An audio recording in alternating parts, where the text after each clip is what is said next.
काय कहाणी? 26 जून 2024ची घटना आहे। खारघरमध्ये सोन्याचे बिस्किट तुम्हाला देतो असं सांगून आरोपींनी फिर्यादीसोबत फेसबुकवरती ओळख केली। दोघांची मोबाईल नंबर शेअर झाल्यानंतर त्यावर चॅटिंग झाली आणि त्याप्रमाणे 13 लाख रुपये घेऊन स्वस्त दरात बिस्किट देतो म्हणून फिर्यादीला खारघरमध्ये बोलवण्यात आलं। त्या ठिकाणी फिर्यादी पोहोचले। पोलीस बतावणी म्हणून ते गाडीच्या खाली उतरले।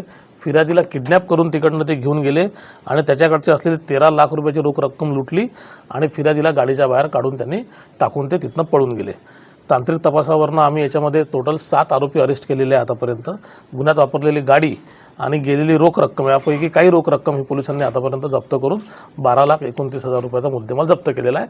7ही आरोपींना 12 तारखेपर्यंत पोलीस कोठडी आहे। नमूदची जी कामगिरी आहे ती आमच्या क्राईम ब्रांचचे ACP अजय कुमार लांडगे आणि सेंट्रल युनिटचे सिनियर PI सुनील शिंदे यांच्या टीमने कामगिरी केलेली आहे। की यापूर्वी पण आम्ही वारंवार सांगत आलो, कुठलीही गोष्टला जनतेला लालच ज्या ठिकाणी त्यांना दाखवल्या जाते अशा लालचला त्यांनी बळी पडू नये।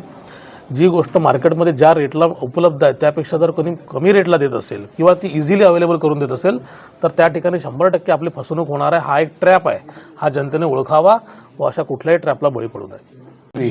गोवंडीला, आपल्या सानपाड्याला, त्याच्यानंतर भिवंडीला, इतर वेगवेगळे रबाळे असेल अशा विविध ठिकाणी सेम टाईपचे 420चे गुन्हे दाखल आहेत, 395चे गुन्हे दाखल आहे आणि 3 आरोपी जे आहेत ते नवीन आहे। हे 4 आरोपी जे आहेत ते वाईचे राहणारे आहेत मूळ आणि बाकी ते सध्या मुक्काम त्यांचा जो आहे तो घनसोली आणि कोपरखैरणे ह्या भागात आहे। 2 आरोपी हे कुर्ला अंधेरी ह्या परिसरात राहणारे आहेत। अशा प्रकारची ही एकंदरीत मोडस आहे आणि या गुन्ह्याचं डिटेक्शन करून 12 तारखेपर्यंत PCR जो आहे तो 7 आरोपींना मिळाला।